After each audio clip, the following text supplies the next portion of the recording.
Hello everyone, welcome to understand UPSC. 1 दिसंबर का currently का एपिसोड लेकर आया हूँ। बहुत सारी चीज़ें आज शेयर करनी है। First of all we have TDF, जो हम गवर्नेंस से आज स्टार्ट करने वाले हैं। आपको पता होगा द डायमेंशन फैक्ट्री में हम टॉपर्स की कॉपी से आंसर राइटिंग करते हैं, ठीक है। फिर उसके बाद जो है टोटल जो आर्टिकल्स हैं, 5 आर्टिकल्स द हिंदू और इंडियन एक्सप्रेस से मैंने लिए हैं, तो उसको भी देखेंगे वन बाय वन। और खास करके प्रीलिम्स क्वेश्चन जो है उन आर्टिकल्स के रिगार्डिंग उसे प्रैक्टिस भी करेंगे साथ साथ। सो ये सारी चीज़ें करनी है, but before starting I have something to express कि ऑब्सेशन और डिसिप्लिन। तो डिसिप्लिन बहुत इंपॉर्टेंट है। I think one of the most important traits जो हमारे अंदर होती है, एंड ये आपको वहाँ ले जाती है जहाँ आपको जाना है। लेकिन ऑब्सेशन इससे ऊपर होता है। एंड लास्ट मंथ जो है इस साल का, वो आज स्टार्ट हो गया है। एंड अब बस डिसिप्लिन रहने तक की बात नहीं है। डिसिप्लिन मतलब क्या है कि डेली उठना एंड 8-10 घंटे जो आप पढ़ते हो, कोशिश करते हो पढ़ना, ठीक है। अर्ली मॉर्निंग उठना, फिर स्ट्रेचेस में पढ़ना। एंड ऑब्सेशन क्या होता है कि ये जो डिसिप्लिन है उससे आप ऊपर जा रहे हो, एंड आपको जो चाहिए वो चाहिए एनी हो। ऑल्दो इसका नेगेटिव नोशन भी हो सकता है, बट ऐसे एग्जाम्स के लिए इन लार्ज कह लो कि जैसे फॉर एग्जांपल कोई एथलीट है, कोई बड़ा एथलीट अगर बन पाया है, तो बस डिसिप्लिन्ड नहीं था, ऑब्सेस्ड भी था। बस डिसिप्लिन रहने तक नहीं रखना है खुद को। डिसिप्लिन रहना बहुत अच्छी बात है, but we have to go ahead. मुझे जो चाहिए, अब कोई साइंटिस्ट है, उसने कुछ खोज करी है, तो उन्होंने बस डिसिप्लिन तक चीज़ें नहीं रखी, उससे बहुत आगे चले गए। सोना, उठना, खाना, बैठना, हर जगह they were thinking about only one thing. Although they were enjoying their family life, जो पर्सनल लाइफ, ऐसा नहीं है कि वो नहीं कर रहे होंगे, बट ऑब्सेशन है इम्पॉर्टेंट। उसी पर्सपेक्टिव में मैंने ये चीज़ आपको बोला है कि लास्ट मंथ जो है ना इस ईयर का, इसे ऑब्सेस्ड होकर यूज़ करो, ना कि बस डिसिप्लिन होकर यूज़ करो, ठीक है। Thank you. आगे बढ़ते हैं। टीडीएफ में गवर्नेंस आज से स्टार्ट हुआ है, और आज का क्वेश्चन आपके सामने में है। हिंदी वाला मैं ऐड करना भूल गया, कोई बात नहीं, कल से कर दूंगा, आप ट्रांसलेट कर लेना। So we have the question. Simple है, हम क्या करते हैं आपको पता होगा। पहले कोर डिमांड समझते हैं क्वेश्चन का। सी जो, हाँ, कोर डिमांड क्या है देखेंगे। व्हाट आर सिविल सोसाइटी, इस ये कोर टॉपिक है। टॉपिक ये है सिविल सोसाइटी ऑर्गेनाइजेशन, हमारे मेन सिलेबस का गवर्नेंस का पार्ट है। तो इसमें हमें बताना है कि सिविल सोसाइटी जो है वो क्या होता है, उसको थोड़ा सा एक्सप्लेन करना है विथ एग्जाम्पल, ठीक है। फर्स्ट थिंग ये हुआ। सेकेंड थिंग है discuss their role as a developmental partners of the government. So इनका रोल बताना है एज अ डेवलपमेंटल पार्टनर्स, किसका, गवर्नमेंट का, ठीक है। And then highlight the concerns associated with their functioning. अब जो कंसर्न्स है ना, उनको हाईलाइट करना है, जो इनके फंक्शनिंग में जो कंसर्न्स है, ठीक है। बट एक चीज बताओ कि एक हिडन डिमांड इसमें मिस हो गया। पहली 3 डिमांड है एंड 150 वर्ड्स है, तो हमारे पास इतने स्पेस की लग्जरी नहीं है हमारे पास, और ना टाइम होता है। तो फर्स्ट आपने एक्सप्लेन इंट्रोडक्शन के साथ ही कर दिया सीएसए को, फिर इसको थोड़ा सा 4-5 पॉइंट्स आपने निकाला है, अच्छे एग्जाम्पल्स। गवर्नेंस में एग्जाम्पल्स बहुत मैटर करते हैं, खास करके करेंट एग्जाम्पल्स। तो सबसे बड़ा वैल्यू एडिशन गवर्नेंस में एग्जाम्पल्स ही हुआ करता आ रहा है, एंड आगे भी होगा, ठीक है। सो ये आप ऐड कर सकते हो अच्छे एग्जांपल्स, एंड देन कंसर्न्स को दिखाओगे। कंसर्न्स को कैसे एड्रेस करना है ना, ये हिडन डिमांड है, ये भी आपको दिखाना पड़ेगा। चाहे आप कंक्लूजन में ही वे फॉरवर्ड कंक्लूजन लिख लो, या विदाउट दैट आप स्पेशली वे फॉरवर्ड एक हेडिंग डाल के 2-3 पॉइंट्स निकाल सकते हो, ठीक है। तो ये इस क्वेश्चन का कोर डिमांड है। स्ट्रक्चरिंग आपको समझ आ गया। स्टैंडर्ड स्ट्रक्चरिंग क्या होती है, इंट्रोडक्शन, कंक्लूजन, बॉडी। बॉडी में आपने इन 3 हिस्सों में, तो 2 से 3 हिस्सों में बांटा, एंड देन कंक्लूड कर दिया आंसर को, ठीक है। इंट्रोडक्शन कैसे शुरू करेंगे, सिंपल है। CSO as a department, CSO as a body हमें एक्सप्लेन करना है एग्जाम्पल के साथ, यही अच्छा इंट्रोडक्शन होगा, इससे ज़्यादा कुछ करने की ज़रूरत है नहीं। देन वी विल 2 जो हेडिंग्स बनाएंगे, अच्छे हेडिंग्स होने चाहिए कि developmental role of as a developmental role as a developmental partners, ऐसा हम हेडिंग ऐसे बना देंगे, ठीक है। बहुत इंपॉर्टेंट होता है हेडिंग, बच्चे मिस कर देते हैं। देन कंसर्न्स ये लिख देंगे, एंड फिर वे फॉरवर्ड अगर लिखना है, या सॉल्यूशंस, या what is need to be done ये लिखना है, तो ऐसे हम तीसरा हेडिंग बना के देन इस क्वेश्चन में आगे बढ़ेंगे एंड कंक्लूड कर देंगे। देखते हैं टॉपर की कॉपी से कि सिविल सोसाइटी ऑर्गेनाइजेशन जो है आर वाइडली अरे of NGOs, pressure groups, labour, मतलब जो जो सीएसओ के अंदर आता है ना, कई लोग क्या करते हैं सीएसओ लिखकर 4-5 ऐसे डायग्राम बना के इन ऑर्गेनाइजेशंस की बात कर सकते थे, छोटे छोटे जो होते हैं, that work outside the government to promote civic responsibility, provide civic services and influence policy making. और ये देखिए, ये वर्ल्ड बैंक का डेफिनेशन है जिसे इन्होंने यूज किया है। ठीक है, इनको याद नहीं होगा, जरूरी नहीं है कि इनको एग्जैक्ट याद होगा, बट वर्ल्ड बैंक का दिखा दिया एंड उसको अच्छे से बॉक्स बना के शो कर दिया कि मैं वर्ल्ड बैंक का ये डेफिनेशन यूज कर रहा हूँ। एंड देन एग्जाम्पल जो है Akshaya Patra foundation and amnesty जो इंटरनेशनल है। ठीक है, अब रोल क्या है डेवलपमेंट में, तो गवर्नमेंट पॉलिसी मेकिंग में ऐड करता है, ब्रिज द गैप, देखो हर एक में एग्जाम्पल होगा, हर एक में एग्जाम्पल होगा। Aid government in carrying out its schemes, ठीक है, अक्षय पात्र फाउंडेशन करती है मिड डे मील स्कीम में। Then we have conduct extensive research, ठीक है, इसमें भी अनाज फाउंडेशन की बात की जा रही है। Represent interest of specific groups, marginalise sections, ठीक है, इसको भी शो कर रहा है, जैसे फिक्की का भी एग्जाम्पल यूज किया। तो सीएसओ में तो 4-5 बॉडीज आते हैं, एनजीओज भी सीएसओ का पार्ट है, प्रेशर ग्रुप्स भी हैं, लेबर यूनियंस भी हैं। ठीक है, इस तरीके से हम इसे कर सकते हैं। ठीक है, and then we have concerns, 3 points इन्होंने लाए हैं। एंड फिर civil society is the third pillar of, मैं आप लोगों के लिए आसान बनाता हूँ, civil society is the third pillar of governance, however if unchecked may create public distrust, hence light but tight regulation required। ठीक है, तो कंसर्न्स को देखते हुए इन्होंने एक तरह से वे फॉरवर्डेड कंक्लूजन लिखा है कि इनको रेगुलेशन भी इनकी इम्पोर्टेंट है। ठीक है, ये रहा आपका ये वाला पेज, मैं इसका क्लीन कर देता हूँ। हाँ, मैप वाले में भी हम कल से स्टार्ट कर लेंगे, मैंने आज पहला दिन है ना, तो इस तरीके से स्टार्ट करना चाहा। ठीक है, एंड मॉर्निंग में मैं सोच रहा हूँ कि 1-2 दिनों में मॉर्निंग में, अर्ली मॉर्निंग में ही आपको वीडियो मिलनी शुरू हो जाएगी। ठीक है, चलते हैं हम करेंटली पे, आज के इंपॉर्टेंट आर्टिकल्स देखेंगे वन बाय वन।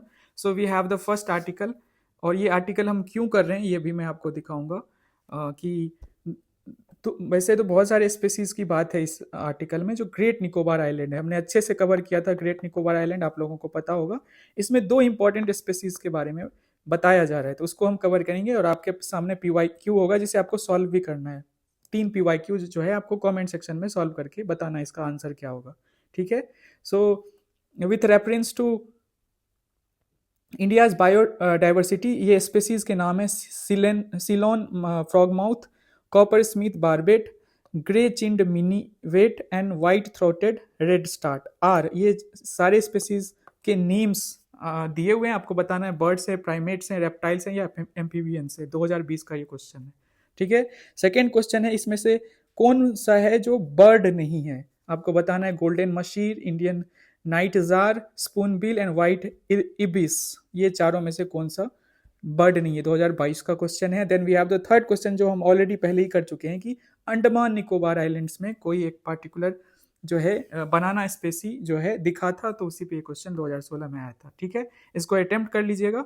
वैसे मैं आंसर होता है तो बता ही देता हूँ, क्योंकि फिर बच्चे कहते हैं ना। तो फर्स्ट क्वेश्चन का आंसर है ये बर्ड स्पेसीज है। ठीक है, सेकेंड का आंसर है कि ये गोल्डन मशीर एक मछली है, कावेरी जो है रिवर में मेनली ऐसा पाया जाता है। ठीक है, यूपीएससी इस पे 2 या 3 बार पूछ चुकी है। तो ये तीनों बर्ड्स हैं, तो पूछ रहा था नॉट अ बर्ड, तो ये मछली है, फिश है, एंड ये आपको अंडमान आइलैंड्स होगा। ठीक है, ये हम कर चुके हैं। ओके, सो आते हैं हम इस आर्टिकल पे। पहले क्या है, हमें जानना है कि 2 इंपॉर्टेंट जो स्पेसीज की बात की जा रही है। First is Lycodon irwini. ठीक है, न्यू वॉल्फ स्नेक, आपको तो पता चल ही गया होगा, सांप की प्रजाति है ये। So new snake species from great Nicobar island, हमने देखा था ग्रेट निकोबार आइलैंड पे जो है 72,000 करोड़ रुपीज इंडियन गवर्नमेंट लगा रही है, और वहाँ पे मल्टीपर्पज प्रोजेक्ट्स जो हैं वो डेवलपमेंट की जा रही है। थर्मल पावर प्लांट है, ठीक है, एयरपोर्ट है, ठीक है, कॉलोनीज बसाई जा रही है। तो उसकी वजह से बहुत ट्रीज जो है कट करे जाएंगे, एंड जो ट्राइबल्स हैं उनको डिस्प्लेस होना पड़ेगा एक जगह से दूसरे जगह। तो इसी में एक नई स्टडी आई है जिसमें पता चला है कि बहुत सारे जो फ्लोरा फोना भी इम्पैक्टेड होंगे इससे। तो उसमें से इन स्पेसीज की बात की जा रही है कि कंसर्न रेज किया जा रहा है कि इनके ऊपर भी इशू आ सकता है। मतलब हमारे लिए ये नहीं अभी इम्पोर्टेंट है, हमारे लिए ये देखना है कि इन स्पेसीज को हम प्रीलिम्स पर्सपेक्टिव से देख सकते हैं। प्लस आपको पता है कि एनवायरमेंट बहुत इंपॉर्टेंट है प्रीलिम्स में, स्पेसीज इन न्यूज़ बहुत इंपॉर्टेंट होता है। एंड यूपीएससी में जो है प्रीलिम्स एग्जाम है ना, तो बस सिविल सर्विस प्रीलिम्स के लिए वो प्रीलिम्स एग्जाम नहीं होता है, फॉरेस्ट सर्विस के लिए भी होता है। तो फॉरेस्ट सर्विस में एनवायरमेंटल रिलेटेड क्वेश्चन तो ज़्यादा आने, इसकी वजह से एनवायरमेंट की जो है वेटेज बढ़ेगी, ऑब्वियस है। ठीक है, सो यही कहना था। तो हम देखते हैं, ये स्नैक स्पेसीज है ग्रेट निकोबार में, आपको दिखा है, and only 4 record so far, extremely rare species है ये। एंड स्टीव इरविन के नाम पे इसका नाम रखा गया। ये बहुत बड़े कह सकते हो एनवायरमेंटलिस्ट थे, या कंजर्वेशन में इनका बहुत रोल था। ठीक है, टीवी में बहुत दिखते थे ये। एंड पब्लिश किया गया इवोल्यूशनरी सिस्टमैटिक्स, हमें इसमें नहीं जाना है, ज़्यादा डेप्थ जरूरी नहीं है। फीचर क्या है कि डिस्टिंक्ट मॉर्फोलॉजिकल ट्रेट्स। अब जो सांप है ना, इसके बहुत डिस्टिंक्ट, मतलब जो कैरेक्टरिस्टिक्स फीचर्स जो बॉडी के हैं ना, वो बहुत अलग अलग हैं। सो हमें याद रखना है, लाइकोडॉन इरविनी आपके नोट्स में ये जाना चाहिए। ये न्यू वॉल्फ स्नैक है जो हमें ग्रेट निकोबार आइलैंड्स में दिखा है, रेयर है। एंड इसके नाम पे, जैसे अभी हमने एक क्वेश्चन देखा था ना कि नाम डाल दिया, बोला कि कौन सा है, बर्ड्स है, सांप है, इस तरीके से एम्फीबियंस है, तो आप इसको पढ़ने के बाद नहीं कह सकते हो कि सांप की स्पेसी है। ठीक है, so second one is great Nicobar crack. ये क्या है? पोटेंशियल न्यू बर्ड स्पेसीज, ध्यान रहे। Photographed 3 times in 12 years, published in Indian Birds, very little known, biology distribution population इस स्पेसीज का नहीं पता है मैं। डिस्टिंक्ट मॉर्फोलॉजी इसका भी है विथ सेवरल नोवल फीचर्स। तो इनकी बॉडी की स्ट्रक्चरिंग अगर देखें तो बहुत डिफरेंट है, एंड नेवर बहुत सारे नोवेल जो डिफरेंट फीचर्स आपको इसमें देखने को मिलेंगे। ठीक है, तो इसका आंसर तो मैंने बता दिया। चलते हैं फिर जो साइंस पेज है उसमें ये बहुत ही सुंदर देखने में आप लोगों को भी दिख रहा होगा कि जेमिनी सॉथ टेलीस्कोप, चिली का एक टेलीस्कोप है जो 25 इयर्स कंप्लीट कर रहा है। ठीक है, उसने डिटेक्ट किया है बटरफ्लाई नेबुला। ठीक है, a high detailed image of butterfly nebula for its 25th anniversary. Nebula lies 2500 to 38 light years away and is form from gas ejected by dying star. हम इसको देखेंगे नेबुला होता क्या है एंड व्हाइट ड्वार्फ क्या होता है। इसके साथ ही बस आपको ये दिखाने के लिए है इंपॉर्टेंट कि यूपीएससी का जो प्रीलिम्स है, शुरू के जो 2 आर्टिकल्स हैं प्रीलिम्स के लिए बेसिकली, तो पहला एनवायरनमेंट एंड दूसरा साइंस एंड टेक। तो ये जो जेमिनी सॉथ टेलीस्कोप है चिली का, उसने एक नेबुला जो कि बटरफ्लाई नेबुला इसको सेप्ट इसका है, तो उसको देखा है, डिटेक्ट किया है। सो नेबुला क्या होता है? तो क्लाउड ऑफ गैस होता है, dust in space plus dust in space, can be star forming regions और रेमिनेंट्स ऑफ डाइंग स्टार्स। तो एक तो स्टार फॉर्मिंग रीजन भी हो सकता है, आपको पता है स्टार का एक लाइफ साइकिल होता है, तो स्टार फॉर्मिंग रीजन्स भी मतलब वहां भी नेबुला आपको दिख सकता है। दूसरा रेमिनेंट्स, जो अवशेष होता है ना, कोई स्टार मर रहा है, डाई कर रहा है, उसकी एनर्जी पूरी खत्म होने को है, तो भी आपको नेबुला फॉर्म होता है। ठीक है, एंड बटरफ्लाई नेबुला, बहुत सारे टाइप्स होते हैं नेबुला के depending upon structures and various factors. तो बटरफ्लाई नेबुला जो है ना, वो प्लैनेटरी नेबुला, मतलब जो ये वाला है ना, वो प्लैनेटरी जो है नेबुला है, इसमें दिया हुआ है। ठीक है, one of the types nebula के है ना, प्लैनेटरी नेबुला भी वन ऑफ द टाइप्स है, तो उसमें ये जो शेप इस तरह से शेप्ड है, तो इसको बटरफ्लाई नेबुला कहा गया। व्हाइट ड्वार्फ क्या होता है कि end stage of sun like stars. ठीक है, एक्सट्रीमली डेंस होता है, अर्थ साइज्ड स्टेलर रेमिनेंट, मतलब कि आप रेमिनेंट समझते हो, अवशेष है, अर्थ के साइज का है। नो फ्यूजन, मतलब कि न्यूक्लियर फ्यूजन खत्म हो चुका है, जैसे स्टार्स में होता है, जैसे हमारा सन है तो उसमें न्यूक्लियर फ्यूजन हो रहा है लगातार, और वो एक पॉइंट पे खत्म हो जाएगा, होना बंद हो जाएगा, तो स्टार क्या होगा? डेड, मतलब कि खत्म होने के कगार पे आ जाएगा। Glows from the left over heat, जो बचा हुआ हीट है ना, उसी से ये ग्लो कर रहा है। ठीक है, and ejects gas forms planetary nebula. ठीक है, सो इससे जो गैस निकलती है वही इस तरह के शेप को ले लेती है। सो समझ गए कंटेक्स्ट, कहाँ क्या दिखा है, देन नेबुला क्या होता है एंड व्हाइट ड्वार्फ क्या होता है। चलिए आगे चलते हैं। ये एक ऐसा आर्टिकल है ना, ये इंडियन एक्सप्रेस से मैंने लिया है। इसमें आपको कंटेक्स्ट पता होना चाहिए, इसमें कोई नोट्स नहीं बनाना है, आपको पता होना चाहिए दुनिया में क्या चल रहा है। सो नेतन्याहू ने, जो इजराइल के प्रेसिडेंट हैं, मतलब कि पीएम है नेतन्याहू, जिनको बीबी भी बोलते हैं कई लोग, उनका निक नेम है, तो उन्होंने पार्डन जो है प्रेसिडेंट के सामने में रखा है। अब नेतन्याहू ही ने नहीं रखा, इससे पहले जो प्रेसिडेंट ऑफ यूएसए है, करंट प्रेसिडेंट, उन्होंने भी इजराइल के प्रेसिडेंट को रिक्वेस्ट किया कि पार्डन कर देना चाहिए। क्यों? तो 3-4 चार्जेस हैं उनके ऊपर, नेतन्याहू के ऊपर। एक तो ब्राइबरी केस है, बेजेक केस इसको बोलते हैं। Netanyahu allegedly give regulatory favours to telecom firm Bezeq in exchange for positive news coverage. तो एक टेलीकॉम फर्म है ये इसराइल में, उनको रेगुलेटरी जो है ना फेवर्स दिया था नेतन्याहू ने, एंड उसके बदले में पॉजिटिव न्यूज़, अच्छी न्यूज़ उनके बारे में दिखाया जाता फर्म के साइड से। गिफ्ट्स केस भी है, received luxury gifts worth 2 lakh जो है $, cigars, champagne and jewelry from businessmen, allegedly return favors through visa help, tax benefits and media influence. ये 3-4 चीज़ों के थ्रू इनके ऊपर ये चार्ज है कि इतना रुपीज़ इन्होंने लिया था, ठीक है। Then we have media legislation case जो है, accused of backing a law to weaken a rival newspaper in return for favorable headlines from another media outlet.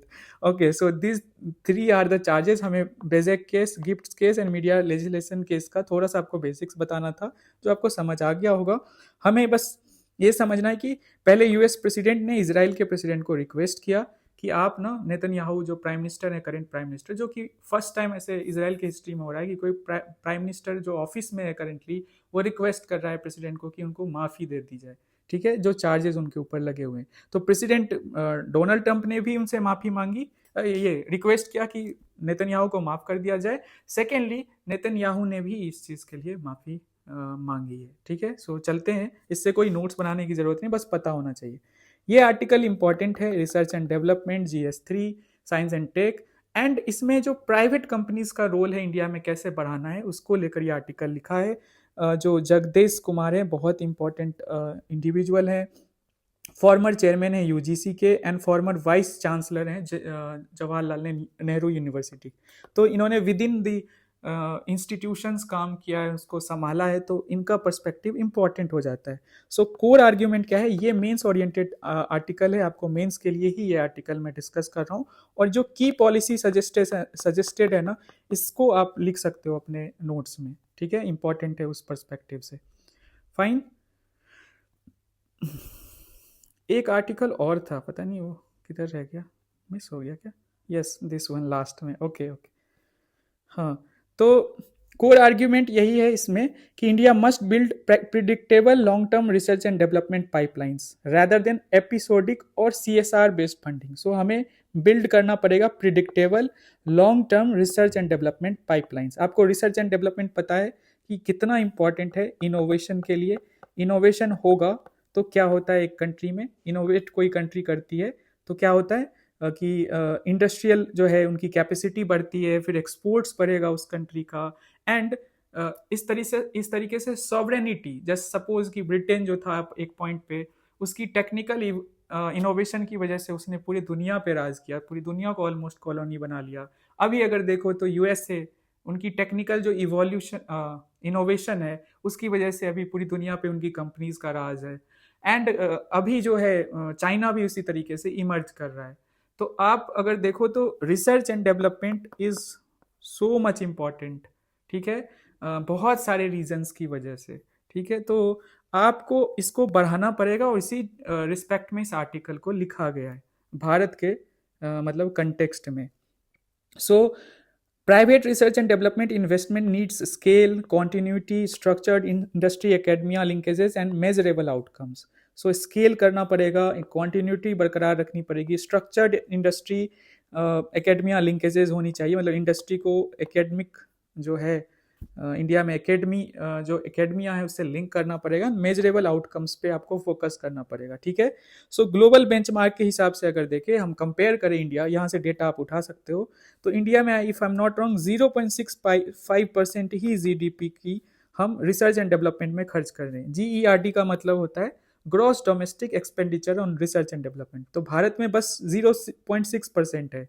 अगर साउथ कोरिया की बात करो तो 4% के आसपास वो अपना GDP जो है ना खर्च कर रहे हैं, ग्रॉस डोमेस्टिक एक्सपेंडिचर उनका है, ठीक है। So countries successful in innovation match long term research funding with university strength. एक तरफ तो लॉन्ग जो है टर्म रिसर्च फंडिंग आप कर रहे हो, इसको प्रमोट कर रहे हो उन कंट्रीज में जो कि आगे ले इनोवेशंस में आगे जा रही है। सेकेंडली यूनिवर्सिटी को भी आप मजबूत बना रहे हो, जहाँ पे जो ब्रीडिंग ग्राउंड होता है, जहाँ पे इनोवेशन एक्चुअली होता है, ठीक है, तो आप पैसे भी दे रहे हो, दूसरा उनको स्ट्रेंथन भी कर रहे हो। टेक कंपनी जैसे अल्फाबेट है, एप्पल है, IBM, Amazon, Microsoft invest heavily in research development up to 20 to 25%। तो जितना उनका रेवेन्यू होता है ना, उससे 20-25% वो लगा देते हैं जो है रिसर्च एंड डेवलपमेंट पे। ये बहुत बड़ी बात है। और चाइना की जो कंपनी है इन्वेस्ट करती है, जो हुआई, जो है 20.8% of revenue in research and development. और BYD आप लोग जानते होंगे, बहुत बड़ा EV प्लेयर है। इवन इलन मस्क की जो टेस्ला है उसको भी ये चैलेंज कर रही है।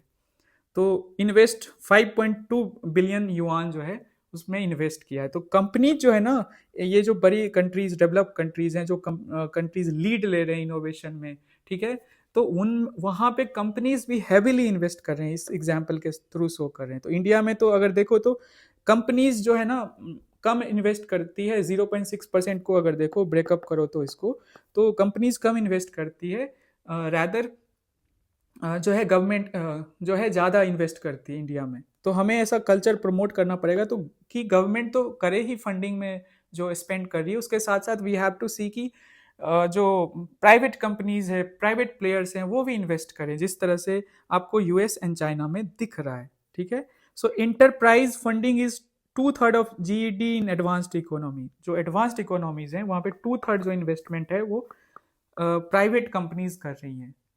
ठीक है, but in India it remains much lower.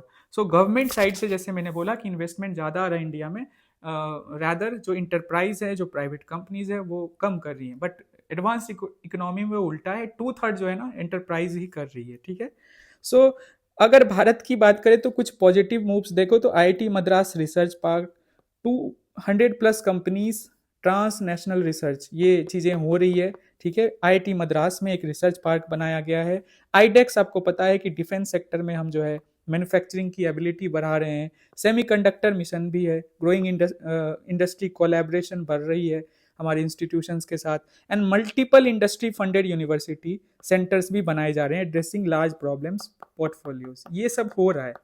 तो गवर्नमेंट साइड से जो इनिशिएटिव्स है उसके बारे में इस आर्टिकल में जो बात की गई है, मोस्ट इंपॉर्टेंटली जो सोल्यूशंस दिए हैं, पॉलिसी में जो चेंज करने की ज़रूरत है, ये हमें देखना है।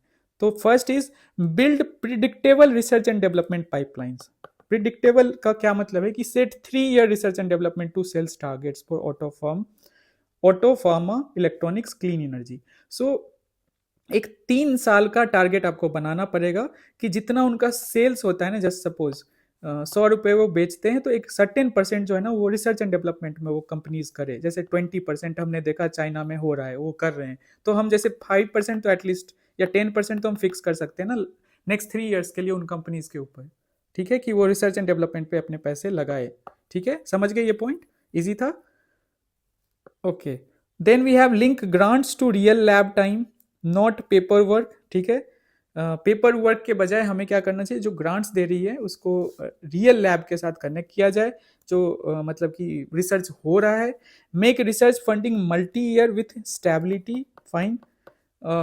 जो रिसर्च फंडिंग हो रही है उसको मतलब आपको लंबे समय तक करना पड़ेगा, यही कहना है। फिर दूसरा मेजर पॉइंट है स्ट्रेंथन इंडस्ट्री एकेडमिया लिंकेजेस। पहले तो आप build predictable research and development pipelines, then है स्ट्रेंथन करना है इंडस्ट्री और एकेडमिया को एक तरह से लिंक कीजिए। Create shared IP frameworks, joint centres and consortia. ठीक है, इस तरह से आप क्रिएट कीजिए जहाँ पे इंडस्ट्री भी आ सके, उनके भी रिप्रेजेंटेटिव्स आए और जो एकेडमिया है वो भी आए। ठीक है, then co founded research facilities, renting of lab time, test bed access by industry, इसे आपको देखना पड़ेगा। Bring more PhDs and post जो डॉक्टरेट्स हैं into industrial research and development roles, उनको भी इंक्लूड कीजिए। मतलब किस तरह से आप एकेडमिया जो है उसको इंक्लूड कर सकते हैं विद द इंडस्ट्री, ये सॉल्यूशंस बता रहे हैं। Then improve accountability and measurement, इसे भी इंप्रूव करना है। Required firms to report research and development spend clearly, कितना स्पेंड करने उसको बताना पड़ेगा। Focus on measurable outputs, patents, जो रिजल्ट आना है ना उस पर भी थोड़ा सा आप ध्यान दो, इस तरीके से कि कितने पेटेंट्स आ रहे हैं, कितने स्टैंडर्ड्स, क्लिनिकल माइलस्टोन आप अचीव कर रहे हो।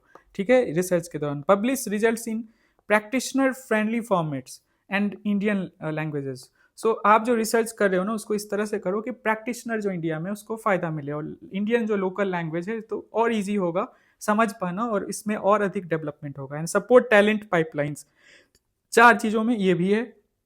Support PhD post doctorate communities through industry projects के थ्रू उनको सपोर्ट कीजिए, उनको दिलवाइए ये जो काबिल हैं। एंड इंसेंटिवाइज डॉक्टरल जो है chairs, transnational fellowships and startup industry pathway. So simple है, 4 पॉइंट आपको देखना है और हर पॉइंट को एक एक इस तरह से आर्ग्यूमेंट से उसको जो है ना एक्सप्लेन कर देना। ठीक है, समझ गए? इसको आप अपने नोट्स में लिख लोगे। बेसिक समझ गए? चलते हैं हम जो नेक्स्ट आर्टिकल है, and this is the last article. Tamil जो संगम या संगमम, इसको संस्कृत में संगमम कह सकते हैं या तमिल में ही शायद संगमम कहते हैं। तो प्राइम मिनिस्टर ने कल मन की बात में इसके बारे में चर्चा की। फोर्थ तमिल जो है, जो हिंदी तमिल एक तरह से कल्चर इंटीग्रेट हो पाए, नॉर्थ और साउथ को हम इस तरीके से कनेक्ट कर रहे हैं, वो होने वाला है बनारस में। तो उसी को लेकर हम देखते हैं कि क्यों इस चीज़ को हम एक अपने सोसाइटी के लिए इंपॉर्टेंट मैं मानता हूँ, खास करके मीन्स में। तो काशी तमिल जो संगमम है ना, फॉर इंडियन सोसाइटी के लिए इंपॉर्टेंट हो जाता है। हम इसे अच्छे एग्जाम्पल जो एक भारत श्रेष्ठ भारत का नारा हमने दिया वहां यूज कर सकते हैं। तो मेजरली 3 पॉइंट्स हैं। स्ट्रेंथन करता है नेशनल इंटीग्रेशन, ठीक है, एक तरफ तमिल कल्चर को हम सेलिब्रेट कर रहे हैं बनारस में, तो बहुत अच्छी बात है ना। People to people connectivity better होगी और प्रिजर्व भी होगा हमारा कल्चरल हेरिटेज। ठीक है, रिवाइव्स एंशिएंट सिविलाइजेशन लिंक्स, जो तमिल जो है उनसे कनेक्शन जो था हमारा अर्ली टाइम से, उसको भी एक तरह से रिवाइव करेंगे। Showcasing linguistic, literary and spiritual tradition, ensuring cultural continuity. So enables interaction among students, scholars, citizens, reducing regional divides and fostering social cohesion. So simple है, 3-4 पॉइंट जो है तमिल समागम जो है, काशी तमिल समागम जो इनिशिएटिव है, उसको आप यूज कर सकते हो अपने मेंस आंसर्स में। So that's it for today.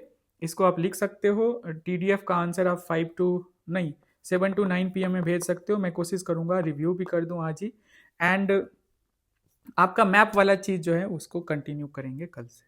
ठीक है, एंड फर्स्ट डे है दिसंबर का, इसको अच्छे से यूज कीजिए, प्रोडक्टिव बनाइए। पूरा दिन अभी पड़ा हुआ है और पूरा दिसंबर प्रोडक्टिव बनाइए, एक ऑब्सेशन के साथ एक टारगेट लीजिए एंड वो पूरा करना है। एनी हो, डिसिप्लिन आपको स्टार्ट करा देगा, वो आपको डेली चीजें करवाएगा, लेकिन ऑब्सेस्ड रहोगे तो आप पक्का करोगे, आपको कोई और ऑप्शन नहीं है। सबसे इंपॉर्टेंट आपके लिए ये हो जाता है। ठीक है, thank you so much for listening me patiently, and इस वीडियो को लाइक कीजिए, सब्सक्राइब कीजिए एंड शेयर कर दीजिए अपने दोस्तों के साथ। Bye, take care, all the best.